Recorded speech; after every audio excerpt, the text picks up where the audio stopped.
ನಾನು ಕನ್ನಡಿಗ ಅಂತ ಹೆಮ್ಮೆಯಿಂದ ಹೇಳ್ಕೊಳಲ್ಲ.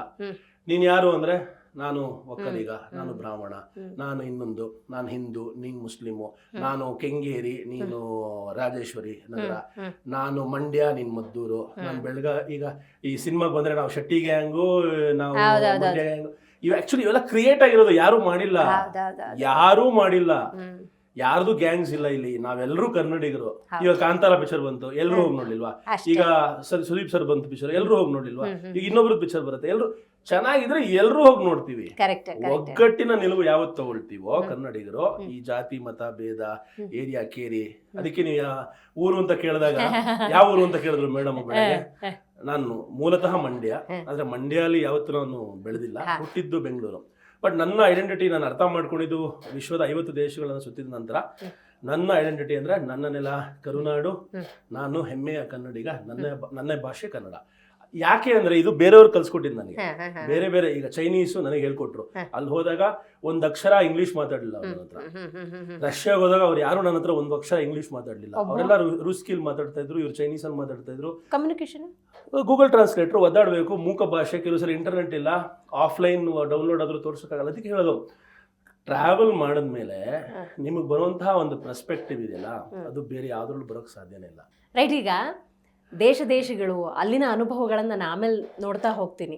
ನನಗೊಂದು ಕುತೂಹಲ ಇರುತ್ತೆ, ನನ್ನಂಥ ಹಲವರಿಗೆ ಒಂದು ಕುತೂಹಲ. ಈಗ ನೀವು ವಿದೇಶಕ್ಕೆಲ್ಲ ಹೋಗ್ತಿರಲ್ಲ, ಹೋದಾಗ ಅಲ್ಲಿವ್ರಿಗೆ ನಮ್ಮ ಕರ್ನಾಟಕ ಗೊತ್ತಾ, ನಮ್ಮ ಕನ್ನಡ ಭಾಷೆ ಗೊತ್ತಾ, ನಮ್ಮ ಕಲ್ಚರ್ ಗೊತ್ತಿರುತ್ತಾ ಅನ್ನೋ ಕುತೂಹಲ ಇರುತ್ತಲ್ಲ, ಇದಕ್ಕೆ ನಿಮ್ಮ ಉತ್ತರ ಏನು? ಈ ಒಂದು ವಿಷಯದಲ್ಲಿ ನಾವು ತುಂಬಾ ಹಿಂದುಳಿದ ರಾಜ್ಯ ಅಂತ ಕರಿಬಹುದು. ಈ ಒಂದು ವಿಷಯದಲ್ಲಿ ಪ್ರಪಂಚದ 50 ದೇಶಗಳಲ್ಲಿ ಹೋದಾಗ ಬೇರೆ ದೇಶಗಳನ್ನ ಮರ್ತು ಬಿಡೋಣ. ನಾನು ಇತ್ತೀಚೆಗೆ ರಾಜಸ್ಥಾನ್ಗೆ ಹೋಗಿದ್ದೆ 1 ವರ್ಷದ ಹಿಂದೆ. ಆಗಾಗ ಭಾರತ ದೇಶ ಕಾಶ್ಮೀರಕ್ಕೆ ಹೋಗಿದ್ದೆ. ಪಾಕಿಸ್ತಾನಕ್ಕೆ ಹೋಗೋ ಮುಂಚೆ ಕಾಶ್ಮೀರ್ ಸೀರೀಸ್ ಮಾಡಿದ್ದೆ ನಾನು. ಈಗ ಕಾಶ್ಮೀರನ ಅರ್ಥ ಮಾಡ್ಕೊಳ್ದೆ ಪಾಕಿಸ್ತಾನಲ್ಲಿ ಹೋಗೋದಕ್ಕೆ ಯಾವ ಅರ್ಥನೂ ಬರಲ್ಲ. ಪಾಕಿಸ್ತಾನ ಭಾರತ ಅಂದ್ರೆ ಮುಖ್ಯವಾಗಿ ಬರೋದು ಎರಡೇ, ಕಾಶ್ಮೀರ ಮತ್ತೆ ಪಾಕಿಸ್ತಾನ.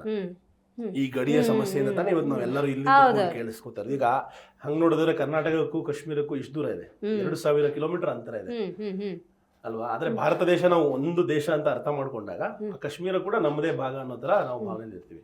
ಈಗ ನೀವು ಕೇಳಿದ ಹೇಳಿ, ದೇಶ ವಿದೇಶಕ್ಕೆ ಹೋದಾಗ ನಮ್ಮ ಕನ್ನಡ ಗೊತ್ತಾ ಅವರಿಗೆ, ನಮ್ಮ ಕರ್ನಾಟಕ ಗೊತ್ತಾ? ಈ ತರ ಇಲ್ಲ. ರಾಜಸ್ಥಾನಲ್ಲಿ ನಾನು ಒಂದು ನ್ಯಾಚುರೋಪತಿ ಸೆಂಟರ್ಗೆ ಹೋಗಿದ್ದೆ ಬಸ್ಸಿಲಿ. ಮಧ್ಯ ನಂಗೆ ಈ ನ್ಯಾಚುರೋಪತಿಗೆ ಹೋಗಿ ಈ ನೇಚರ್ ಮಧ್ಯೆ ಬದುಕೋದು ತುಂಬಾ ಇಷ್ಟ. ಮತ್ತೆ ಕ್ಲೆನ್ಸಿಂಗು ಅಥವಾ ಅಂದ್ರೆ ತುಂಬಾ ದೇಶ ಸುತ್ತಾಡಿರ್ತೀವಿ, ಬೇರೆ ಬೇರೆ ಊಟ ಮಾಡಿರ್ತೀವಿ, ತುಂಬಾ ಮೈ ಮೇಲೆ ಅಂದ್ರೆ ಗೊತ್ತಾಗಲ್ಲ ಅದು. ಆ ಟೈಮಲ್ಲಿ ಖುಷಿ ಅನ್ಸುತ್ತೆ, ಎಕ್ಸ್ಪೆರಿಮೆಂಟ್ಸ್ ಆಗೋಗ್ಬಿಟ್ಟಿರುತ್ತೆ. ತುಂಬಾ ಎಕ್ಸ್ಪೆರಿಮೆಂಟ್. ಆಮೇಲೆ ವ್ಯಾಕ್ಸಿನೇಷನ್ಸ್, ಬೇರೆ ಬೇರೆ ದೇಶಕ್ಕೆ ಹೋಗೋಕೆ ಬೇರೆ ಬೇರೆ ವ್ಯಾಕ್ಸಿನೇಷನ್ಸ್ ತಗೋಬೇಕು. ದೇಹದಲ್ಲಿ ಏನೇನು ಒಂದು 10 ವ್ಯಾಕ್ಸಿನ್ ನೋಡ್ತಾ ಇದೆ, ಬೇರೆ ಬೇರೆ ಊಟ ತಿಂಡಿ ಓಡ್ತಾ ಇರುತ್ತೆ. ಮಧ್ಯ ಕ್ಲೆನ್ಸಿಂಗ್ ಹೋಗ್ತೀನಿ. ಹೋದಾಗ ನಂಗೆ ಒಂದು ಬ್ರೇಕ್ ಸಿಗುತ್ತೆ. ಮತ್ತೆ ಮಾತಿಂದ, ಯಾಕಂದ್ರೆ ಕಂಟಿನ್ಯೂಸ್ ಮಾತಾಡ್ತಾನೆ ಇರ್ತೀವಿ, ಹೊಸ ಐಡಿಯಾಸ್ ಬರಲ್ಲ.